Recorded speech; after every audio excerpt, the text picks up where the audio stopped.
At my son's funeral, my daughter-in-law whispered loudly, "I'm not taking care of that old witch." But before he passed, my son had transferred all his assets to me in his will. "I'm glad to have you here. Follow my story until the end, and comment the city you're watching from so I can see how far my story has reached."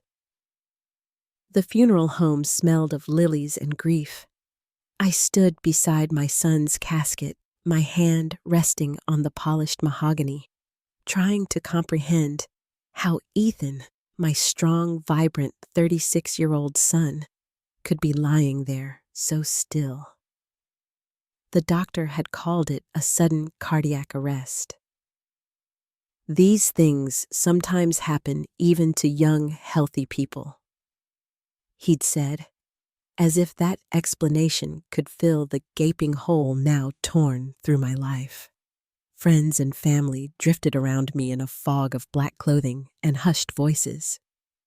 I'd been accepting condolences for hours, my face frozen in that mask we wear when we're trying not to fall apart completely. My fingers traced the wooden edge of the casket, the last physical boundary between me and my child.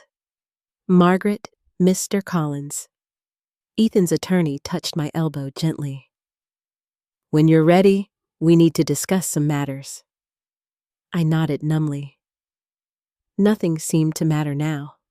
Certainly not business or legal issues. But I followed him to a small side room away from the receiving line and the quiet murmurs of sympathy. That's when I saw her. Ashley, my daughter-in-law, huddled in the corner with her sister. My son had been so in love with her. Even when they'd first started dating 10 years ago, I'd seen the way he looked at her, like she was the answer to a question he'd been asking his whole life. I was about to approach them when Ashley's voice, sharper than I'd ever heard it, cut through the muffled atmosphere. "You know they're going to read the will tomorrow, right?" she was whispering, but the acoustics in the room carried her words clearly to where I stood. "I just hope he didn't leave anything substantial to Margaret." Her sister murmured something I couldn't hear. "I know, right? I mean, I'm his wife. Everything should come to me." Ashley's voice dripped with a bitterness I'd never heard before. "I've spent 7 years with him, putting up with his mother constantly being around, giving opinions on everything from our house to how we should raise the kids." I froze, my hand still on the doorframe. "What if she expects to move in with you now?" her sister asked. Ashley laughed. "Actually laughed here at my son's funeral." "I'd rather die." "I mean it." Her voice dropped even lower, but in the quiet room I could still hear the venom in her words. "I'm the one who has to pick up the pieces now. I'm the one who has to raise our children alone.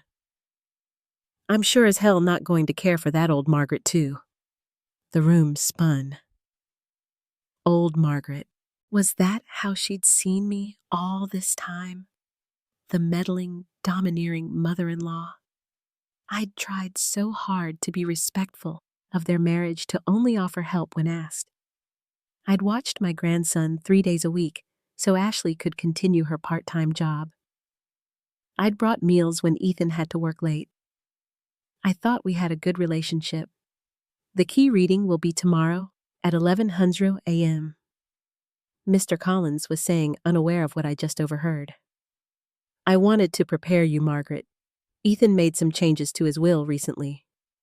I struggled to focus on his words, Ashley's cruel comments still ringing in my ears. "Changes?" I asked, my voice sounding distant even to myself. "Yes, about 4 weeks ago." He hesitated. "He transferred almost everything to you, Margaret, not to Ashley." What? I stared at him. "But that doesn't make sense. Ashley is his wife." "The children. He set up trust funds for the children that will mature when they turn 25. Collins explained quietly. "But the house, his investments, the insurance money, it's all coming to you." He was quite explicit about it. My mind reeled. Why would Ethan do this? He'd always been thoughtful, deliberate in his decisions. This wasn't a spur-of-the-moment choice. Behind us, Ashley had spotted me. Her face shifted from annoyed to a practiced mask of grief, all traces of her earlier contempt vanishing. But I'd seen it now, the real Ashley, the one who existed when she thought no one was watching. "Margaret," she said, approaching with arms outstretched for an embrace. "I'm so sorry. We're all just trying to process this horrible loss." As she hugged me, her perfume suffocating, all I could think was, my son knew. Somehow my son knew exactly who she was. And now I was beginning to understand too. The reading of the will was everything I dreaded, and more. Ashley sat across from me at the conference table, her face a storm of barely contained rage as Mr. Collins confirmed what he'd told me at the funeral. Ethan had changed his will just 4 weeks before his death, leaving almost everything to me instead of her. "This can't be legal." Ashley snapped her perfectly manicured nails, digging into the leather portfolio she'd brought. He was obviously not in his right mind. "I assure you, Mrs. Carson, your husband was of sound mind and body when he made these changes," Mr. Collins said, his voice carrying the practiced calm of someone who'd weathered many family disputes. He was quite adamant about his decisions. The drive home afterward was a blur. Ashley had stormed out of the office, refusing to speak to me. Part of me wanted to reach out to try to understand, to maintain some connection to my grandchildren. But the memory of her words at the funeral, "I'm sure as hell not going to care for that old Margaret," kept me silent. 3 days later, I stood in Ethan's home office, surrounded by the remnants of my son's life. Ashley had reluctantly given me the key, claiming she couldn't bear to sort through his things yet. The house felt hollow, abandoned.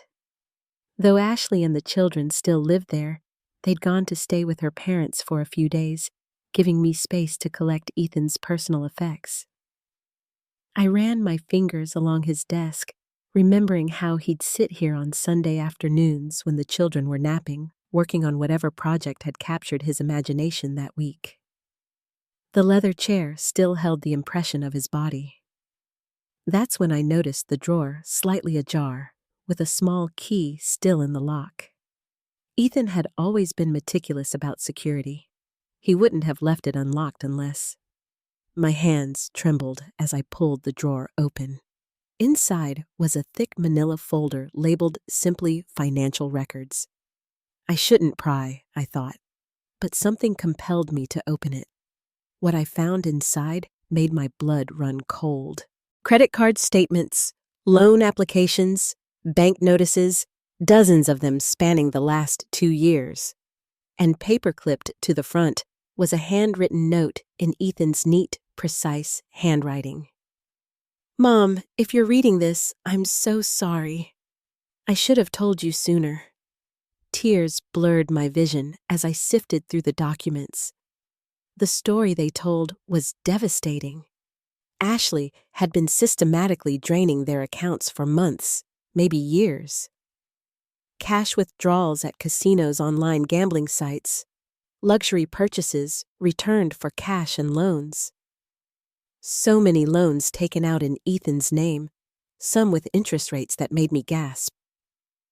"Oh, Ethan," I whispered, my heart breaking all over again. "Why didn't you tell me?" As if an answer, a small USB drive fell from between the papers.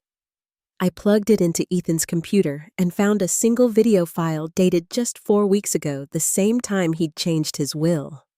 My son's face filled the screen, looking tired but resolute. "Mom." He began, his voice sending a fresh wave of grief through me. "If you're watching this, then things have probably gotten worse with Ashley, and you're finding out everything the hard way. I'm sorry for that." He ran a hand through his hair, a gesture so familiar it made my chest ache. "I discovered Ashley's gambling problem about 6 months ago. At first, I thought we could work through it. I got her into therapy, set up separate accounts, but it's deeper than I initially realized." He sighed heavily. "Last week I found out she's been taking loans from some unsavory characters, people who don't exactly follow legal collection practices." My hand covered my mouth in horror. "I'm changing my will today," he continued. "If something happens to me, you need to be protected. The house, the investments, they need to go to you. You'll make sure the kids are taken care of. I know that, Ashley." His voice broke. "I love her, Mom. I still do. But I can't trust her with our future anymore." The video ended, and I sat in the gathering darkness of his office, the pieces finally falling into place. The sudden cardiac arrest that took my athletic, health-conscious son, the mysterious changes to his will, the venomous way Ashley had spoken about me at the funeral. Had the stress of Ashley's betrayal contributed to his heart attack? Or was there something even more sinister at play? A noise from the front of the house startled me. Footsteps in the hallway. Ashley was back. I quickly closed the computer and gathered the documents, slipping them into my bag. Whatever was happening here, I needed to be careful for my safety, for my grandchildren's future, and for Ethan's memory. Margaret Ashley's voice called out honey sweet and completely at odds with the woman I'd glimpsed at the funeral. "Are you still here? I brought dinner." I took a deep breath and stepped out of the office, clutching my son's secrets close. "I was just finishing up," I said, forcing a smile. "How thoughtful of you to bring food." Her eyes flickered to my bag, then back to my face, her smile never reaching her eyes. "Well, we're family, aren't we? We need to stick together now more than ever." As I followed her to the kitchen, one thought crystallized in my mind. My son had tried to protect me. Now it was my turn to protect what he'd left behind. 2 months after Ethan's funeral, my world had shrunk to the size of my living room. The phone rarely rang anymore. The invitations to community events had stopped coming.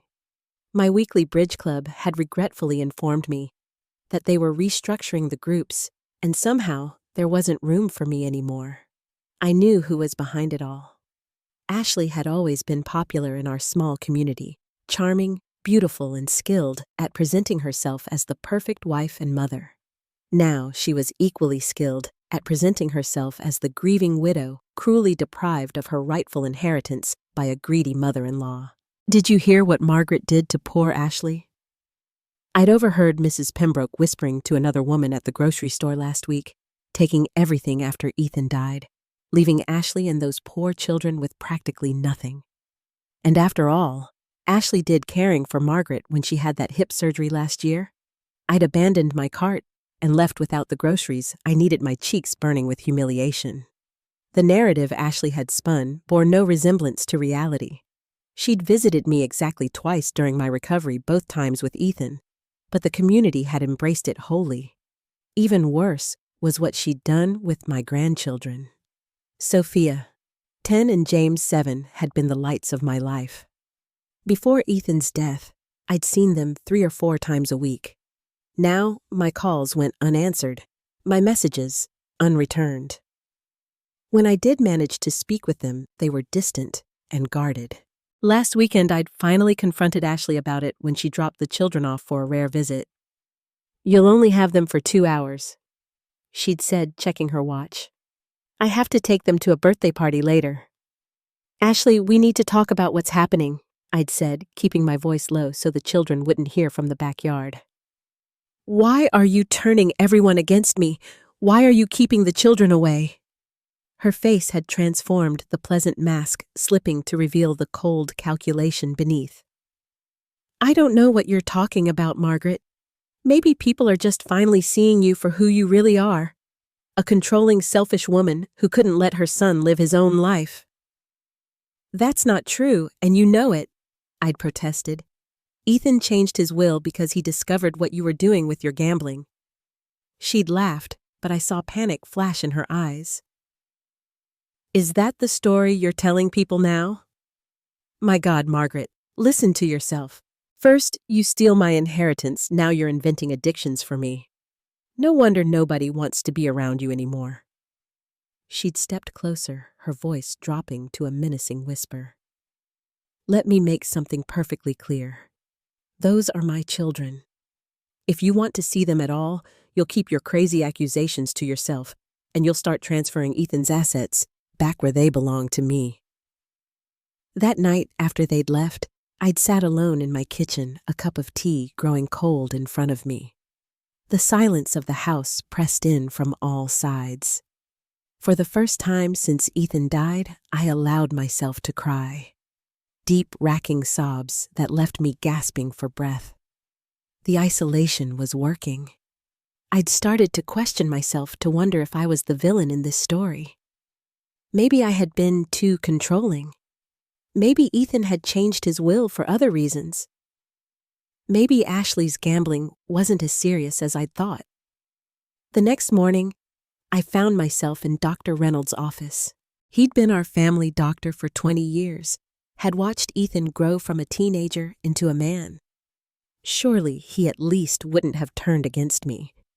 But as he examined me, his manner was cool, professional, where it had once been warm and friendly.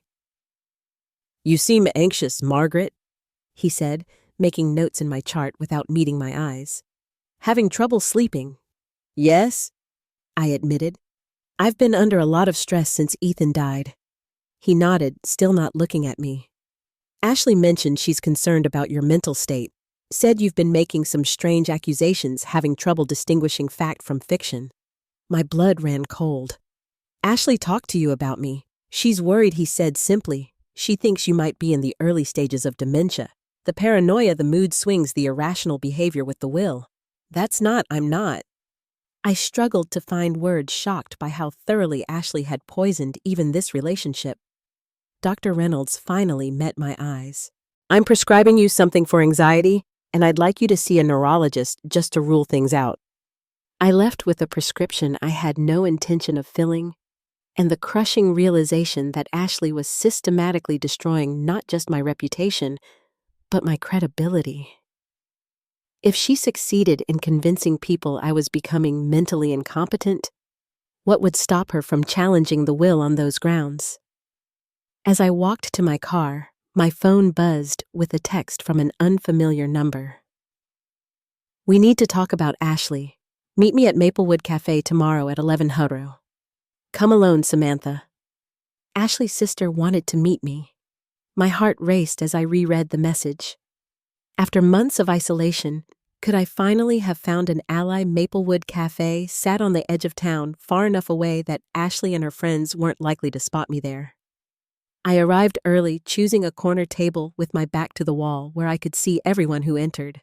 The waitress brought me coffee with a smile that held no judgment or pity. The first such smile I'd received in weeks. Exactly at 11, Samantha walked in.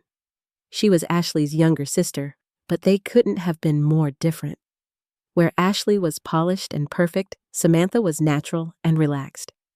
Today she wore jeans and a simple sweater, her dark hair pulled back in a ponytail. She spotted me immediately and walked over, sliding into the seat across from me without a greeting. Did anyone see you come here? She asked, her voice low. I shook my head. I don't think so, Samantha. Why all the secrecy? What's this about? She took a deep breath, fidgeting with the paper napkin in front of her. I've been wanting to talk to you since the funeral, but Ashley watches me like a hawk. She knows I've never approved of how she treats people. The waitress approached, and Samantha ordered coffee, waiting until we were alone again before continuing. Margaret, I need you to know that I believe you about everything. The gambling, the loans, all of it. My hands trembled as I set my cup down. You do, but how? Because I've seen it before. Samantha's expression hardened. This isn't the first time. Ashley has done this. Before she met Ethan, she was engaged to a man named Derek. Wealthy family, good prospects. She nearly destroyed him financially before his parents intervened.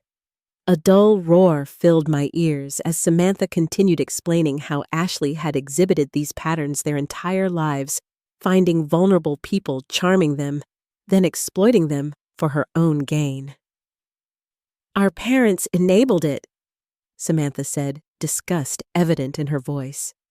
"They thought her beauty and charm were her gifts, and they should be used to secure her future. They encouraged her to find wealthy men to do whatever it took to maintain a certain lifestyle. But she seemed to love Ethan," I protested weakly. "They appeared happy." Samantha's smile was sad. "Ashley is an excellent actress, and maybe she did love him in her way. But when she loves something, she consumes it. She takes and takes until there's nothing left." She reached into her bag and pulled out a small notebook. "I've been documenting everything. The lies she's told about you, the way she's manipulated the children, the community. She told our parents you were abusive to Ethan throughout his childhood, that you controlled him with money. The injustice of it hit me like a physical blow. Why would she say these things? Because she's desperate," Samantha said simply. "Whatever Ethan discovered, it must have been bad. Really bad. She needs that inheritance, Margaret, not just for the lifestyle, but to cover her tracks." "What tracks?" I asked, a chill running through me. Samantha hesitated. "I don't have proof, just suspicions, but I think some of the people Ashley borrowed from aren't just loan sharks. I think they might be connected to more serious criminals." The cafe suddenly felt too small, too exposed. "Are you saying I'm saying you need to be careful?" Samantha cut in. "Ashley isn't just spreading rumors to be petty. She's methodically destroying your credibility because she's afraid of what you might discover. The dementia story. Classic Ashley. She did the same thing to our grandmother when the old lady caught her stealing jewelry." My mind raced, connecting dots I hadn't seen before. The way Dr. Reynolds had looked at me. Dr. Reynolds had looked at me. The community's sudden rejection. The children's strange behavior. "She's gaslighting me," I said, the term coming from an article I'd read years ago. "Making me doubt my own sanity." "Exactly." Samantha nodded vigorously. "And she's good at it. She's had plenty of practice." I thought of all the months I'd spent questioning myself, wondering if I really was the villain in this story. The relief of being believed, of having my experiences validated, was overwhelming. "What should I do?" I asked, hating the tremor in my voice. "Document everything," Samantha said firmly. "Every strange interaction, every rumor that gets back to you every time she restricts access to the children, and don't take anything she gives you. No food, no drinks, no medication." "You think she would—" I couldn't even finish the sentence. Samantha's expression was grave. "I don't know what she's capable of anymore.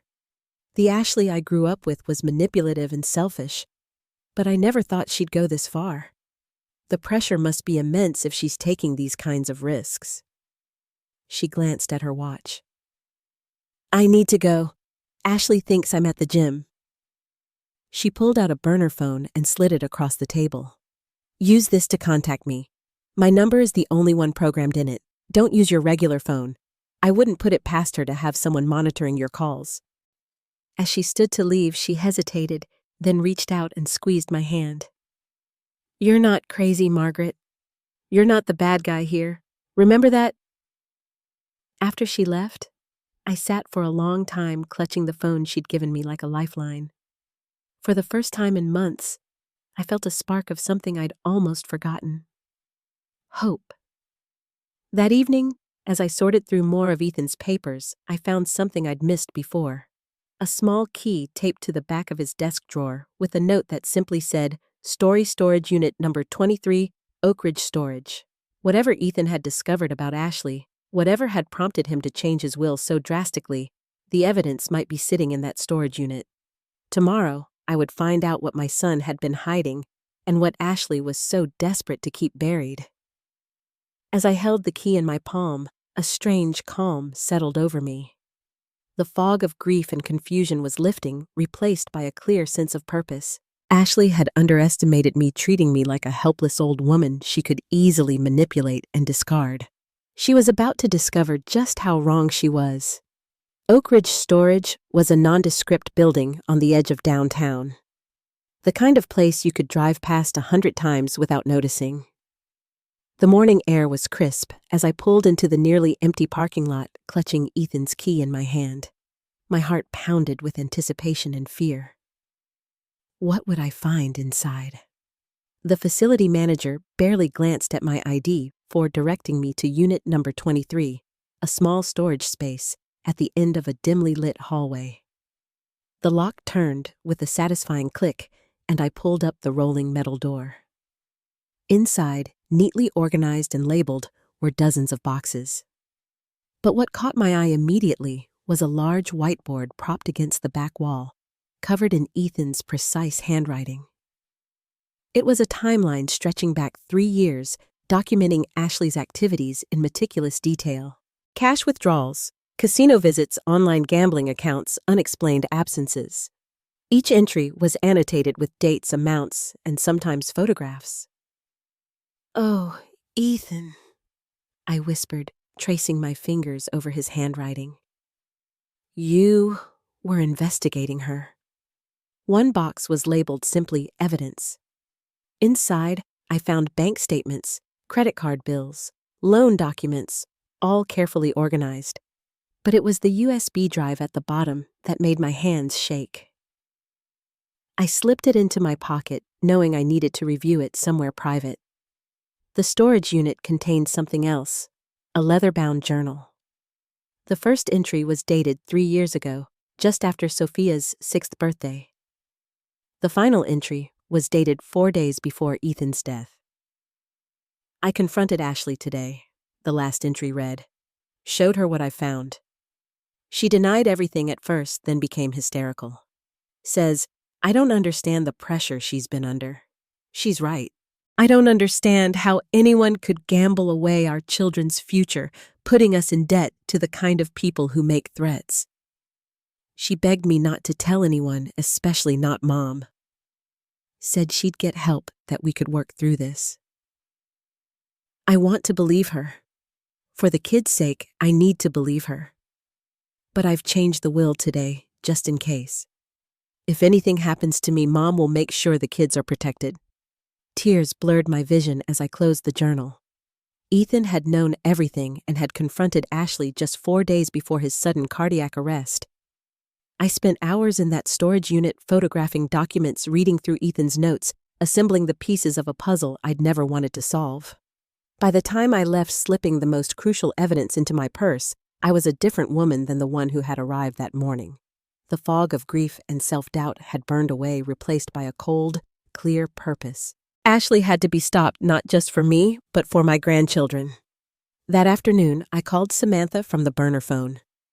"I found Ethan's evidence," I told her, my voice steadier than it had been in months. "It's worse than we thought. I think Ashley might have had something to do with Ethan's death." Samantha's sharp intake of breath was audible. "That's a serious accusation, Margaret. I know, and I can't prove it. Not yet." But Ethan confronted her about the gambling just days before he died. And look at how systematically she's worked to discredit me since then. She's terrified. I'll discover the truth. "What are you going to do?" Samantha asked. "Fight back," I said simply. "Will you help me?" 2 days later, Samantha and I met with Dr. Thompson, a respected neurologist in the next town over. Someone with no connection to Ashley or her social circle. I underwent a complete workup, cognitive tests, brain scans, the work.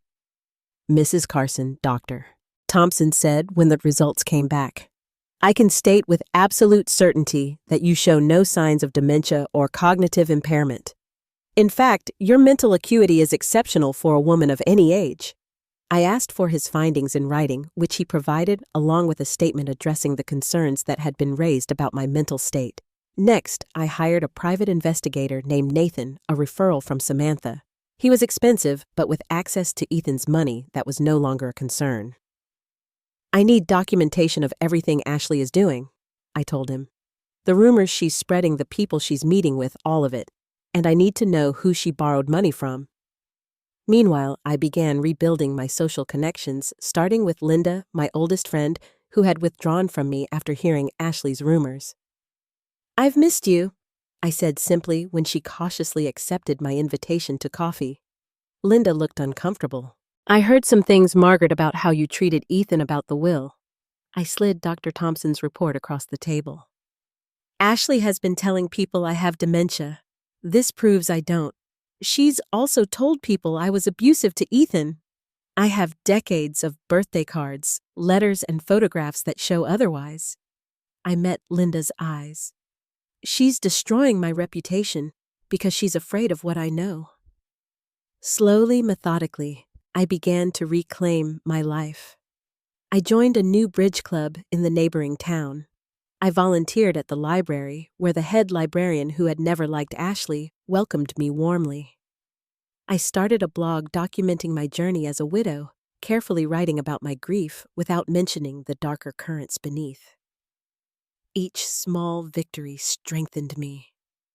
Each piece of evidence Nathan uncovered, and there were many, confirmed what I already knew. Ashley was desperate, dangerous, and coming undone. The final piece fell into place when Nathan discovered who had loaned Ashley money, a man named Vincent Romano, who had connections to organized crime in Newark. "She owes him over $250,000, Nathan told me gravely. "And his kind don't extend payment terms." 2 days later, I invited Ashley and the children to dinner. It was time for a confrontation, but this time, I would be the one in control. As I set the table that evening, I felt oddly calm. The doorbell rang, and I squared my shoulders, ready to face the woman who had tried to destroy me. But I wasn't defenseless anymore. I had truth on my side, and more importantly, evidence. Game on Ashley. Game on. 3 years have passed since that fateful dinner with Ashley.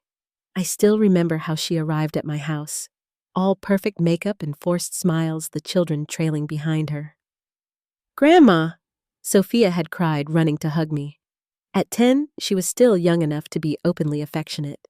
James, 7, hung back, eyeing me wearily, a product of whatever stories Ashley had been telling him. Come in," I'd said warmly, ushering them inside. "Dinner's almost ready." Ashley had looked around suspiciously, perhaps expecting to see police officers or lawyers waiting to ambush her. Instead, she found only a carefully prepared meal and a grandmother eager to see her grandchildren. The confrontation, when it came, was after the children were settled in the living room with the movie. "I know everything, Ashley," I'd said quietly, sliding a folder across the table. "The gambling, the loans from Vincent Romano, the lies you've spread about me." Her face had drained of color. "I don't know what you're—" "Please don't insult my intelligence," I'd interrupted. "Ethan documented it all before he died. I found his storage unit." For a moment, genuine fear had flashed in her eyes. Then her expression hardened. "So what? It's your word against mine. Everyone already thinks you're losing your mind." I'd smiled then, a small, satisfied smile. "Not anymore. They don't. I have a neurological workup proving I'm completely sound. I have statements from your sister confirming your history of manipulation. I have evidence that you owe $250,000 to a man connected to organized crime, and I have all of Ethan's documentation." Her hands had trembled as she reached for her wine glass. "What do you want?" I said simply. "I don't want to destroy you, Ashley. I just want to be part of my grandchildren's lives. I want the rumors to stop. I want peace." She'd studied me, perhaps searching for weakness or deception. "And if I refuse, then I'll take everything I have to the police. The gambling might not be illegal, but the loans, the connection to Romano, those will interest them very much, especially given the timing of Ethan's death." Are you accusing me of? Her voice had risen in panic. I'm not accusing you of anything. I cut in. I'm simply stating facts. Ethan confronted you about the gambling and loans 4 days before he died. He changed his will to protect the children's inheritance. And then he had a sudden cardiac event at 36. Ashley had collapsed back in her chair, her facade crumbling completely. For the first time, I'd seen the real woman beneath all the masks, frightened, desperate, cornered. I didn't kill him, she'd whispered, tears streaking her makeup. I swear I didn't. The stress, the fight we had, maybe that contributed, but I never wanted him dead. I loved him in my way. I'd studied her face, searching for truth in her eyes. To this day, I'm not sure if I believe her, but in that moment, I'd made a choice. A choice for peace, for my grandchildren, for my own future. Here's what's going to happen. I told her, I'm going to pay off your debt to Romano. Not for you, but to get that kind of criminal element away from my grandchildren. In exchange, you will give me regular, unhindered access to Sophia and James. You will stop spreading rumors about me, and you will seek treatment for your gambling addiction. She'd agreed immediately, relief flooding her face. I think she'd expected much worse. Now, 3 years later, on a warm spring afternoon, I sit in my garden watching Sophia and James play. They spend weekends with me now, a schedule we settled on after Ashley completed her treatment program. She still lives in Ethan's house, but it's in my name, a fact that ensures her continued cooperation. The rose bushes Ethan and I planted together years ago are in full bloom, their fragrance filling the air. I've added new varieties each year, a way of keeping him present in this space we both loved. Grandma, look, Sophia calls, holding up a small ceramic pot. At 12, she's showing real talent for pottery, a hobby we discovered together. I made this for Mom's birthday. I smile, examining the delicately crafted bowl. It's beautiful, sweetheart. She'll love it. James, then, now 7, is sprawled on the grass nearby, deep in a book about dinosaurs.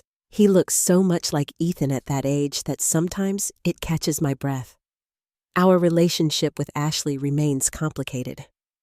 The trust that was shattered can never be fully repaired. But we've reached a kind of peace, a daunt built on mutual understanding. She knows I hold her secrets. I know she's capable of incredible deception, but we both love these children, and that common ground has become our foundation. The money that caused so much strife has found better purpose. I've established trust funds for Sophia and James just as Ethan wanted. I've renovated my home to include special spaces for them.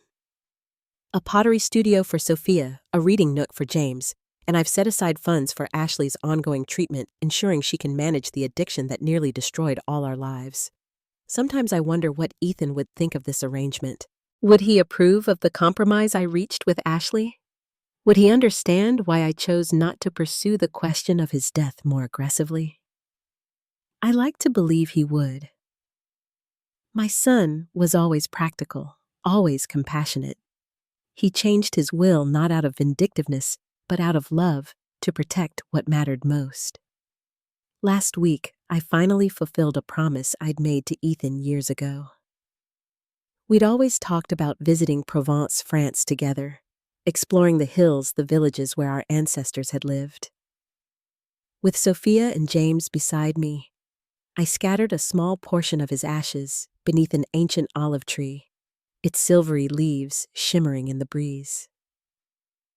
Is Dad happy here, Grandma? James had asked, his small hand gripping mine. I think he is.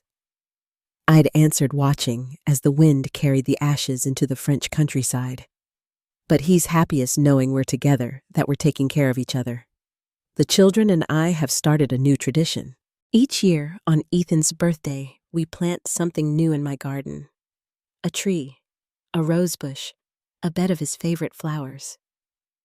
This living memorial grows more beautiful each year, nurtured by our hands and our memories. Life after loss isn't about forgetting. It's not even about forgiving. Sometimes, it's about finding a way forward that honors what was lost while embracing what remains. The garden of my life was scorched and barren after Ethan died after Ashley's betrayal. But slowly, season by season, it's growing again. Different than before, but no less beautiful. Tonight, as the children help me prepare dinner in my kitchen, laughing and arguing and creating the beautiful chaos of family, I feel Ethan's presence in the rhythm of our lives. He is here in Sophia's smile, in James's thoughtful frown, in the legacy of love that no deception could ever truly destroy. This is his last gift to me. This second chance at family, this hard-won peace. And I intend to cherish every moment of it.